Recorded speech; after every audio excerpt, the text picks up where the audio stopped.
A window to a world of possibilities. Clear your expectations.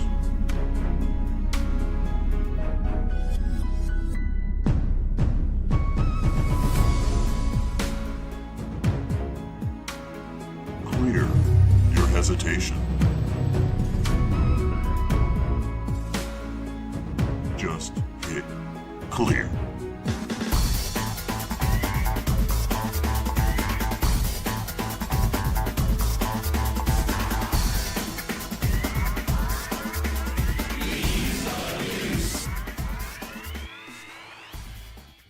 Download EOU today at lcurtisboyle.com. Hey there, I'm Ken from Canadian Retro Things. And I'm Amy from Taylor and Amy Show. Yeah, that was Amy from Taylor and Amy Show. And you're watching the CoCoNation Show.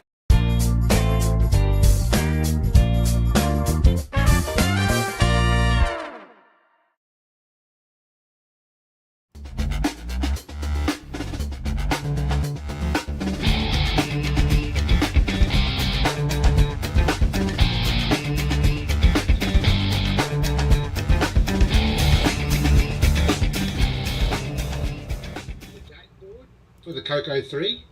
Right now, I am... Welcome everybody to the CoCoNation Game On okay. Challenge of the Week results video. I don't have any This right week, now. we played I Blanca. think what, We had a total of... I think We had Mike Zweifel with 245, Paul Shoemaker 395, Jim Rye 475, Sloopy Malibu 490, Coconut Bob 540, Canadian Retro Things 680. Tied for third, we had Dr. Ted and L Curtis Boyle with 760. We had Shenley with 905, and this week's number one score belongs to Tasman with 1280. Thanks everybody that played, and we'll see you again next week.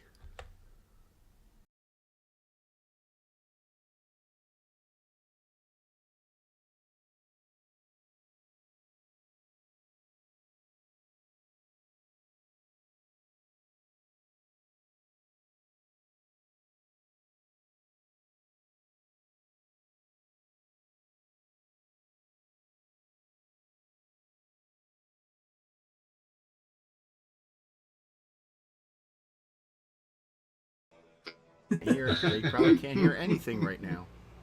Now they should be able to hear you. Is this thing on? Hello? Hello? Is this thing on? Can you hear me now? Can you hear me And now? that's why Neutroid is the best game ever. So I hope Yes, everybody it is. enjoyed Nick trying to order something off the shelf there. So Well, it's better than listening to me. But Oh, not well, as let's good give as it a whirl. listening. Not as good as Okay, listening to so- someone playing Neutroid. Upon looking into Bonka, I did manage to find one article that talks about it, and it is in Dragon User, August of 1983. And I'm not sure that I completely agree with the author here. He first talks about it that the game is quite addictive. I'll say it's not a bad game, but it's not addictive. You don't want to play it for very long. And, I wouldn't even say it's a great game. It's one of the worst Panic clones we have. I'm going to say it's not bad. It's not... I've It's not played horrible. worse. It's not horrible. Anyway, say- so the... sorry? I think it's just not finished. It needs a little bit of fit and finish here and there, and Yeah, it'll be a good game. I agree. Yeah, like especially the walking off ladders, but we'll get into that.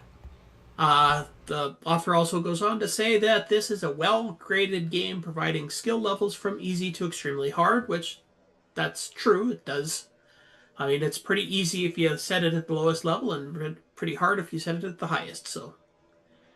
He does say it's a good investment for the home arcade player. Now, this is from Europe, so because it's from Dragon Magazine. So, depending They're on used the to games price being that impossible. you pay, yeah, but also depending on the price that you pay for it. Was this one of their £1.99 games, or That's was a good it point. a £15 game? Because if it's a £1.99, it's a great game. If it's 15 pounds, no. Then you might as well just There's torture a lot bankroll. better out there. Yeah. Yeah. It doesn't You list the could've price bought- because usually they list the price of the. No, this is just an article that goes through about 15 different games, just with one paragraph on each of them.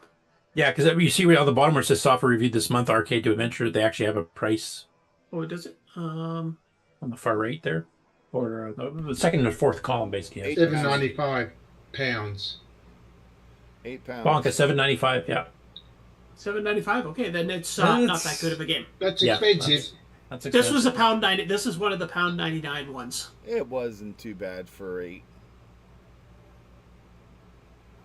I mean, it wasn't a top shelf, but No. I mean, let's not forget also that, well, for Canada anyway, like £8 would have been, $12, $13. So you're looking at a half the price of one of the fit and polished cartridge games. I still think it's a better bargain than Nightmare Highway. I don't know. I think Ken actually paid me to get Nightmare Highway, so I'm still waiting for my refund.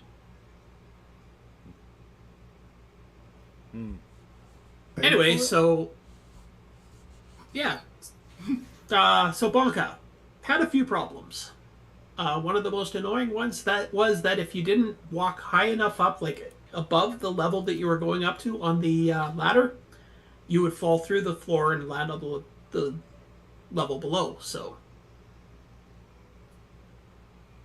Nice. that was one of my biggest gripes. Another one was that if one of the meanies fell into a hole, you couldn't walk under it because it would kill you. yeah, I really didn't like that at all. That was a pain in the kneecaps. I just say it's because they were kicking you in the head trying to survive. All right. My worst part was that if you're between ladders and stuff, there were certain places where you couldn't even get it to dig or fill in. Yeah. You had to be on the Very right specific.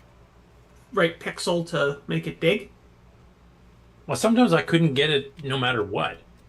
And then the Yeah. respawning when you died or got to the next level or something like that, where all the aliens would be, it doesn't check to see where the alien or the bonkas or whatever you call them were right next to the player where the player spawns.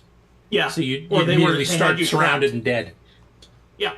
That was another thing that could have been, like, it could have just moved you back to the bottom of the screen. Or just make sure, like, if your player's being spawned here, that your enemies can't be more than, or less than, like, 2 character widths up away from you. Right. Instead of right on top of you type thing. That was just bad design. And of course, there were some glitches in it. I believe Bob ran into it a couple of times on the show that as he was digging, his arm fell off. It happened to me once, too. It might even happen on the stream. Yep. Yeah, I had And that happen.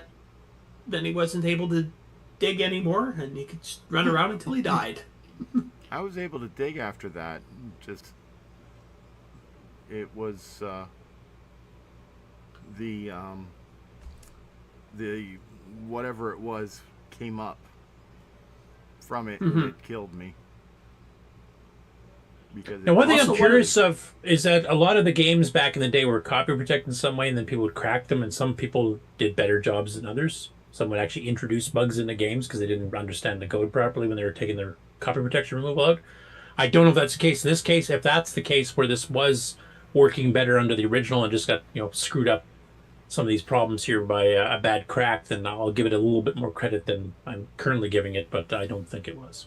No, I don't think it was either, because there's too many things that were kind of just seemed to be, yeah, I mean, that didn't seem like the type of glitch that would have happened from a bad crack, because it was just sporadic. It didn't happen all the time.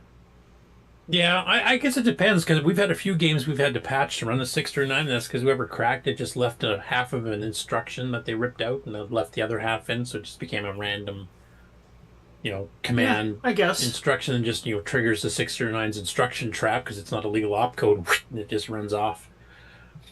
Like, that's just bad cracking. Also, another problem that I had with the game is that the meanies were completely random in their movement. So Yes.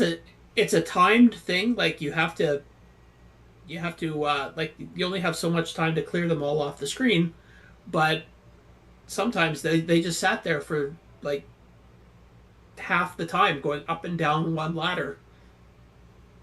Yeah, and So, they and don't you- go across. Yeah, they never cross. They just keep going up and down one ladder, and then you can't do anything. Yeah, Tom in Eric other- Anderson, who actually had bought a Bonka back in the day, says, I don't remember Bonka having any mean copy protection. So the one excuse I was going to give them is gone. They just screwed it up. Well, And Scott Cooper says the number 4 looks strange in the score of the game. I remember it being kind of hard to read some of those numbers, too. It's an H. Yeah. It didn't use hex scoring? No. It was. Oh. It was. It didn't even base quite 10. use, Arabic numeral scoring from the way the font was designed. It was 0, 1, 2, 3, H 5 6 7 8 9. Hey, it's that nude math. I mean, we're just a bunch of old people. That sounds like Nick Yeah, math. there It's you kind go. of made up.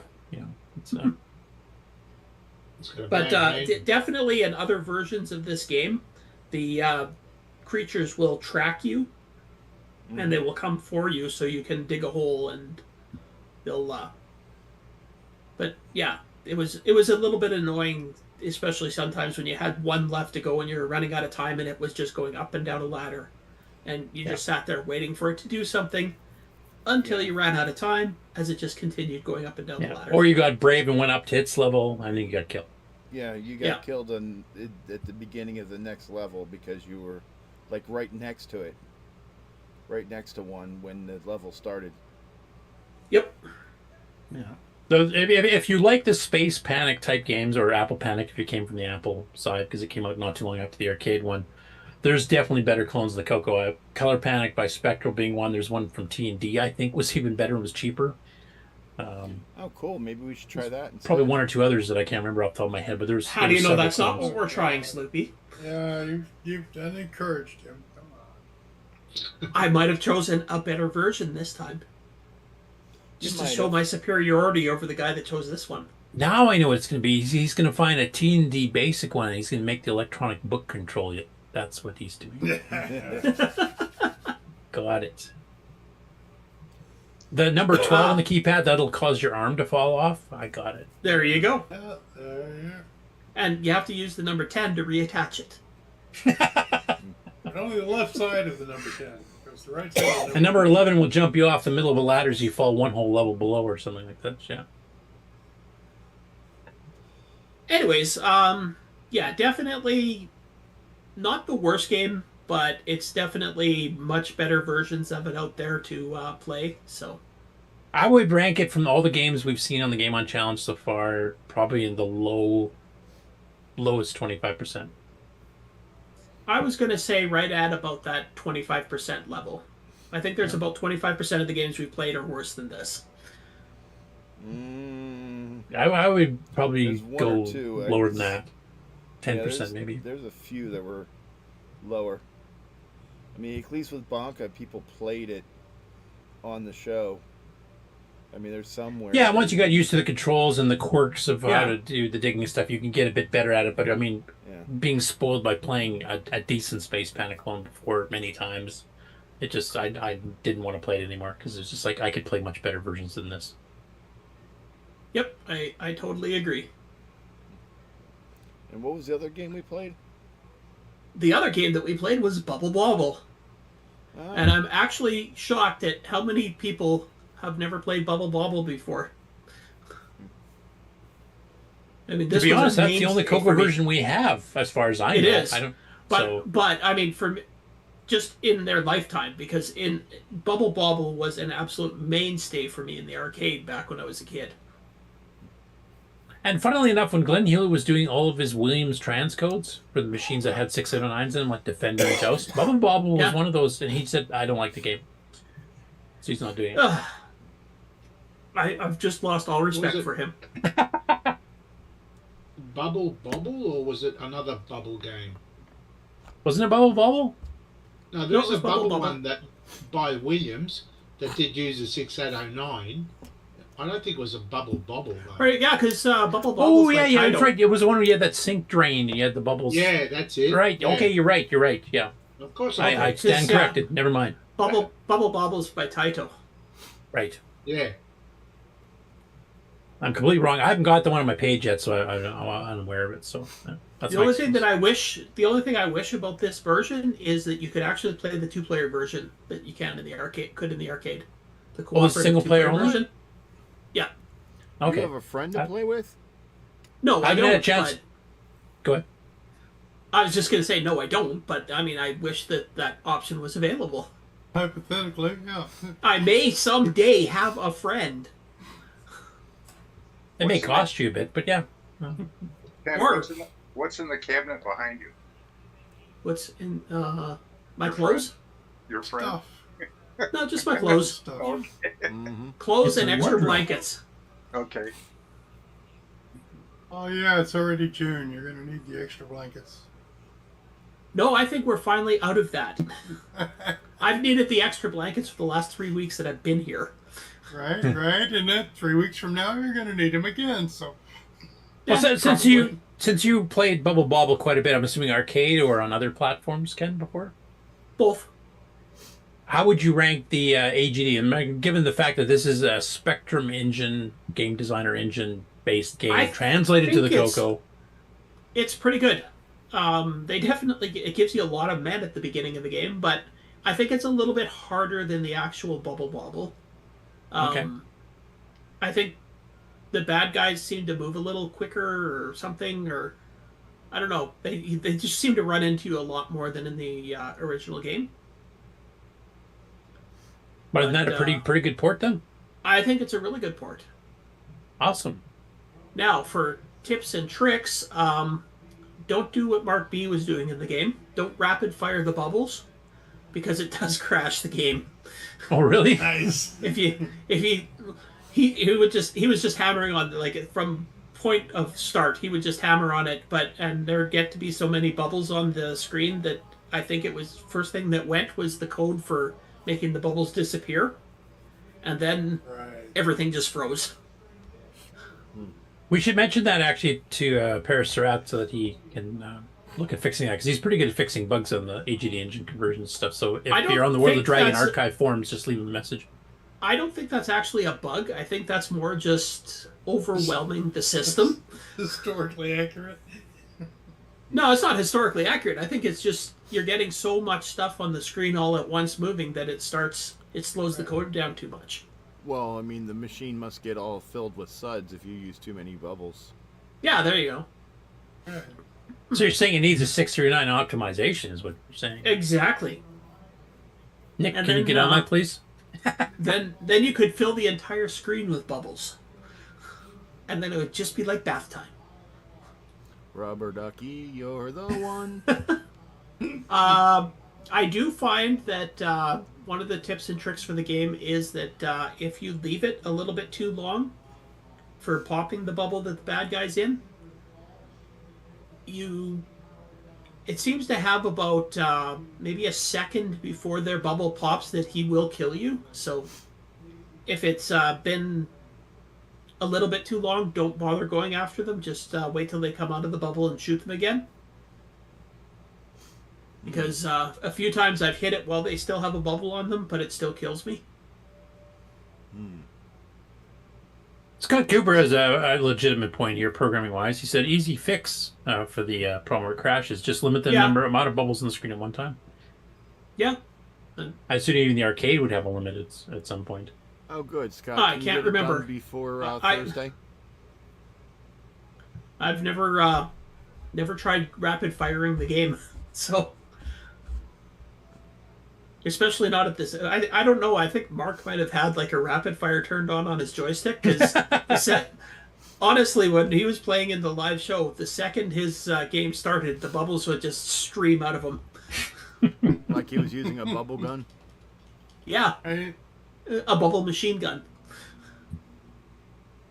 Now, the only other tip and trick that I really have is that I think it's level 6 or 7.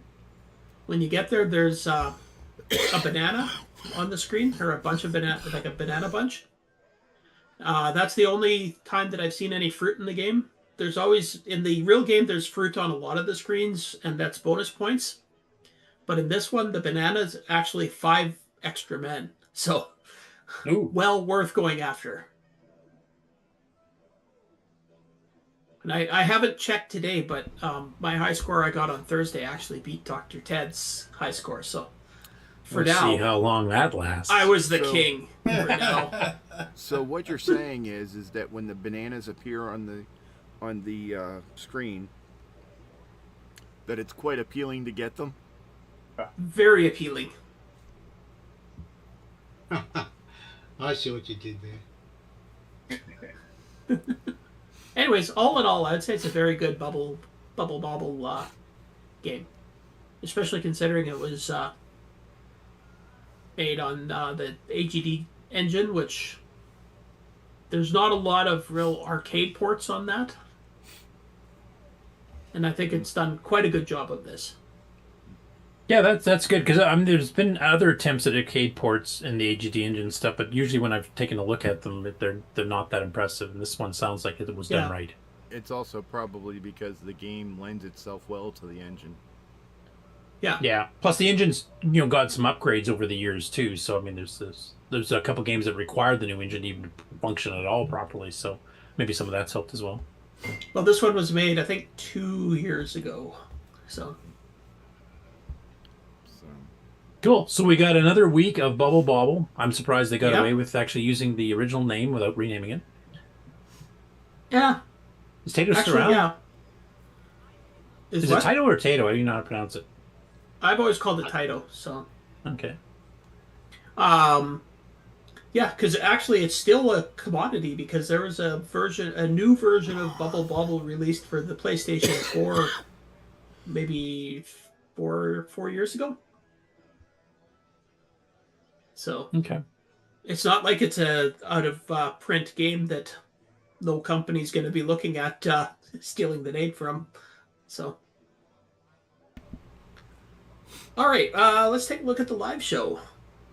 Let's see, share Ken, the live show. Yeah, you've got a light over there behind you that's shining on the dresser that goes up and down with your arm. Yep, that's my watch. Yeah, I can't help it, but I keep looking at it like I'm a cat or something.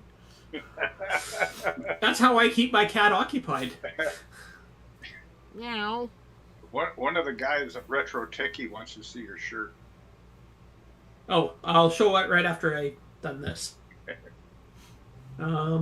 Okay, so this is the live show. Let's see if I can find where Mark crashes the game.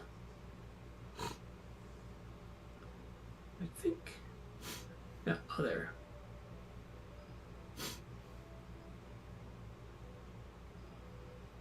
Okay, Mark's in the bottom. He's not there at all. Oh, he's not there? No, because Mark has video of himself. You're saying Mark O, right? Not Mark B? No, Mark B. Oh, yeah, Mark. See there, he's crashed the game there. So Yeah. as you can see, they're stuck in the air and stuff, and Oh, it's just bubbles bouncing, nothing else. yeah. I think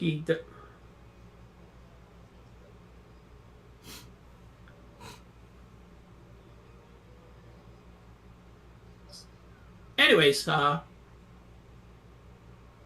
as you can see, I think that's Sloopy playing Blanca, and everybody else is playing Bubble Bobble. Yep. You can see his rapid fire as well, Mark's. Yeah. I think this is actually after I told him not to rapid fire quite so quickly. So he did it twice as fast, right? There you go. See, he gets so many of the bubbles on the screen there that it just everything slows down and everything starts crashing. So.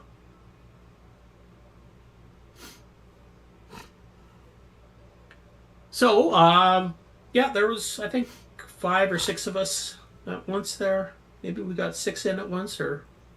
No, I think No. 5 was our limit. Yeah, I think 5 was it.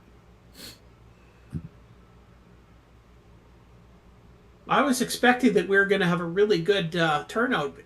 Everybody, where were you? All of you. I had to work. I wasn't feeling well. Uh-huh. Sorry. You guys weren't going to pay me as much for playing Bubble Bobble as I was getting paid to work, so... Yeah, but you're... Once you increase as my we were- wage for playing it, I'll be glad to dump work for it. As we were saying, you're all about Nitrous 9 and the 6309. You should be able to multitask. I haven't even been able to do that recently either. And I was multitasking. I was doing 2 jobs for work at once. You get paid just as much as Ken and I. Yeah. Yeah, but I'm greedy. I want more.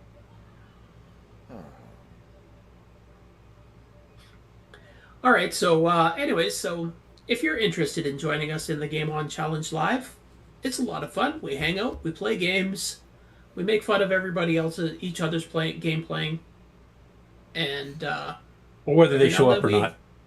Yeah, every now and then we even have somebody in the chat, and they make fun of us playing the games too. So if you're interested in joining us, it's on Thursday nights at 5 p.m. Pacific, 8. What's your time zone, Sloopy? Eastern. Eastern. 8 o'clock Eastern. In the Discord Game On Live channel, all you have to do is show up there, and if you have your computer hooked up... So, say what you like. So, say what you like. Stop sharing this. Hey. Okay. Now I have to change my audio.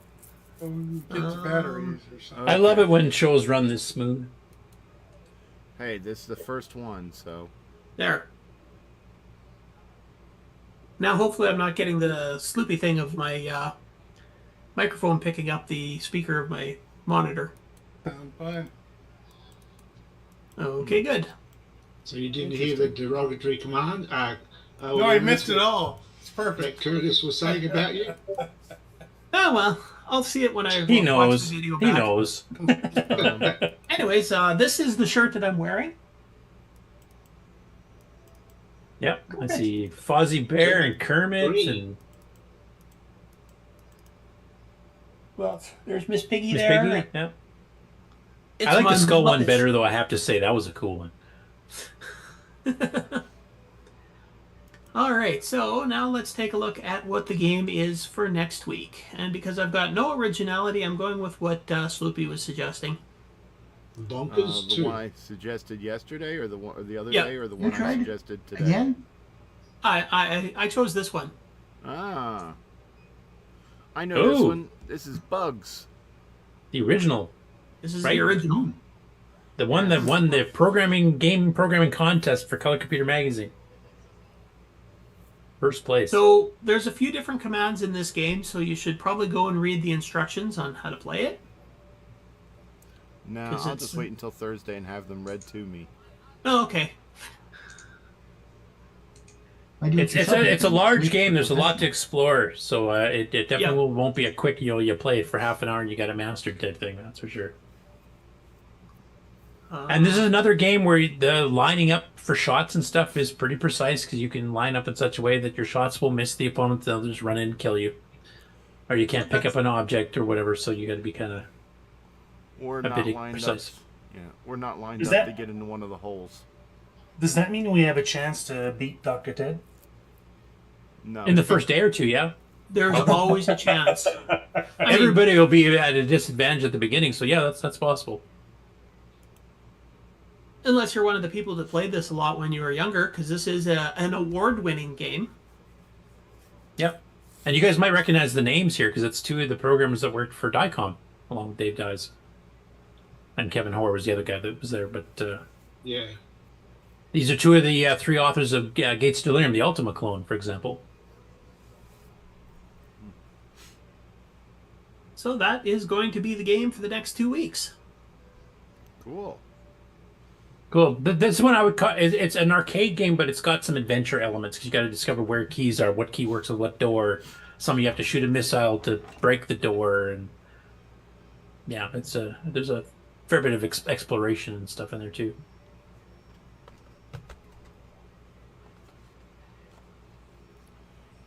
Cool. So is there anything else, or? Nothing for me. Roll credits. Just a reminder that if you want to catch the Amigos live recording 6 p.m. Eastern on their Twitch or their YouTube channel, and a review of Paul Shoemaker's Unwashed Heathen game. So, all right. I think we have everything. We did the new to Discord. We did the news. We did the game on. We did the live stream. Did the from live VCF. stream. So I guess we do the outro. Yoo-hoo. Sounds good. This concludes another episode of the CoCoNation, the world's leading live interactive talk show featuring the Tandy Color Computer. For all things the CoCoNation, visit us on the web at thecoconation.com. We'd love to hear from you. Send feedback, suggestions, even segments via email to show@thecoconation.com. The CoCoNation show would not exist without the community and its cast and crew. The CoCoNation theme song, copyright 2022, D. Bruce Moore, mixed, mastered, and produced by D. Bruce Moore. The CoCoNation is over. Join us on the CoCo Discord server. CoCo forever.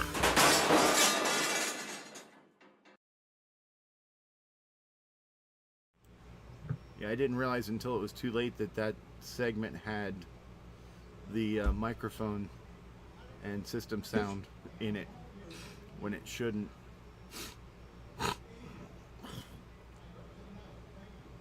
So, all right, we're back. And we're all going to say goodbye. Unless there's anything else that you want to say. Nope. We'll see you next Thursday for the Game On Challenge. We'll see you next Saturday for the next episode of the CoCoNation, and hopefully see a few of you in the chat for the Amigos live taping tomorrow. And be there, be square. And make sure that you're here next Saturday when you can hear Curtis